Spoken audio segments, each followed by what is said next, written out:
And first trailer కొద్దిగా మామూలు అనిపించింది, కానీ సెకండ్ ట్రైలర్ మాత్రం హైప్ వెళ్ళిపోయింది. ఎందుకంటే ఆ యాక్షన్ సీన్స్ కానీ, అంటే ఫస్ట్లో మన ట్రైలర్కి ఆ స్కూల్ డ్రైవర్లు పెట్టుకుని ఉంటే ఎందుకు పెట్టుకున్నారు అని ఒక డౌట్ ఉండేది. కానీ సెకండ్ ట్రైలర్లో మెకానిక్ అనే ఇంటి ఇచ్చినారు. ఇంకోటి ఏంటంటే ఆ ఫైట్ సీన్స్ కూడా చాలా బాగున్నాయి. ఆ యుద్ధ ట్యాంకులు కానీ అవన్నీ కానీ హాలీవుడ్ రేంజ్లో అనిపించినవి. నాకైతే అది బాగుంది. బ్యాక్గ్రౌండ్ మ్యూజిక్ కొద్దిగా అంత అనిపించలేదు అనిపించింది. ఎందుకంటే రవి భాస్కర్ గారు బ్యాక్గ్రౌండ్ మ్యూజిక్ అంటే హెవీ లెవెల్ ఉంటుంది. మళ్ళీ ఇలా కాకుండా మన దాంట్లో ఇస్తే మాత్రం బాగుంటుంది సినిమాలో. ఇంకోటి ఏంటంటే ఫస్ట్ ట్రైలర్లో మొత్తం ఫ్రెండ్షిప్ గురించి బాగా చూపించి, మళ్ళీ లాస్ట్లో మాత్రం కాన్సార్ రాజ్యం మొత్తం మారిపోయింది వీళ్ళ వల్ల అన్న తర్వాత వీళ్ళే బద్ధశత్రువులు అవుతారు అనేది మనం సినిమాకి వెళ్ళి అయితే చూడాలా. ఇంకోటి ఏంటంటే నాకు కూడా టికెట్లు ఒకటి ఎప్పుడెప్పుడు అని ఎదురు చూస్తున్నాను. ఎందుకంటే బెంగళూరులో నేను ఓపెన్ చేసినప్పుడు మొత్తం తెలుగు స్క్రీన్లో ఉండేవి. అమ్మ కన్నడ అసలు అనేది లేదు. ఏంద్ర నేను ఇది కన్నడనా లేకపోతే ఏంది మన తెలుగు స్టేట్ అన్నట్టు అనిపించింది. అక్కడ టికెట్లు వచ్చినాయి కానీ మనకి రాలే.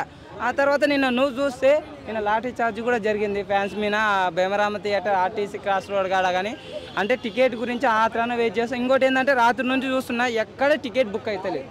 ఏంది వితిన్ సెకండ్స్లో మొత్తం సోల్డ్ అవుట్ అయిపోతుంది. టికెట్ అయితే బుకింగ్ లేదు. ఇంకోటి ఏంటంటే టికెట్ హై రేట్ ఉంది. అంటే ఈ లెక్కలు చూసుకుంటే బాక్స్ ఆఫీస్ అయితే బద్దలు. అంటే ఈ రేట్ ప్రకారం కొంటే మాత్రం మస్తు కొట్టి డబల్ ఉండే. అంటే ఒక 50 రూపాయలు ఉండే టికెట్ 115 రూపాయలు 120 రూపాయలు ఉంటుంది. అంటే మామూలు విషయం కాదు. నాకు తెలిసి ఒకటే ఫస్ట్ రోజే 1000 కోట్లు కూడా కలెక్ట్ చేయొచ్చు అని నేనైతే ఎక్స్పెక్ట్ చేస్తున్నాను. ఇంకోటి ఫస్ట్ ట్రైలర్లో శృతి కొద్దిగానే, సెకండ్ ట్రైలర్లో కూడా అంత ఏం హెవీగా వేయలేదు. కాకపోతే మనకి లుక్స్ పరంగా కానీ అంతా కానీ ప్రభాస్ని మాత్రం సెకండ్ ట్రైలర్లో అయితే చాలా బాగా చూపించినారు. ఇంకోటి ఏంటంటే కేజీఎఫ్ ఇది ఇంకోటి ఏదో ఉంది సినిమా ఉగ్రం సినిమా, అవి మాత్రం రిమేక్ అన్నారు. ఉగ్రం అది కాదు. ఇంకోటి ఏంటంటే కేజీఎఫ్కి లింకు లేదు. అది మాత్రం కన్క్లూజన్ ప్రశాంత్ నీళ్ళు ప్రతిసారి చెప్తున్నారు. మన వాళ్ళు అర్థం చేసుకోకుండా ఒకటే కేజీఎఫ్ అవి అని అంటున్నారు. Different way. ఇంకోటి ఏంటంటే భారీ కలెక్షన్స్ అయితే వస్తాయని నేనైతే ఎక్స్పెక్ట్ చేస్తాను. రికార్డ్స్ పక్కా దంగలు రికార్డు మాత్రం పక్కా బ్రేక్ చేయాలనుకుంటున్నా. ఇంకోటి ఏంటంటే డంకీ సినిమా ఇక్కడ తెలుగులో కూడా లేదు, ఓన్లీ హిందీలో మాత్రమే. డాంకీ అవుతుంది అంతే. ఎందుకంటే సలార్ ముందర హై డానోసార్ ముందర డంకీ ఎంత గింత ఉంటుంది. డాంకీ ఏంటికి చాలదు.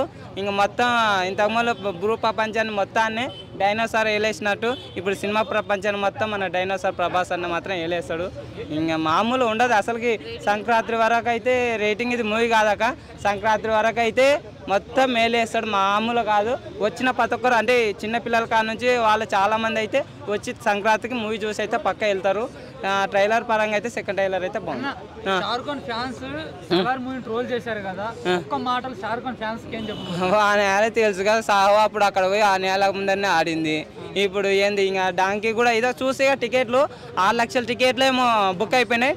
డాంకీ 3 లక్షలు ఏమో దగ్గర ఉంది. కోట్లు కూడా ఎన్ని కోట్లు వచ్చింది? 33 కోట్లు 40 కోట్లు వచ్చింది ఇప్పటికే.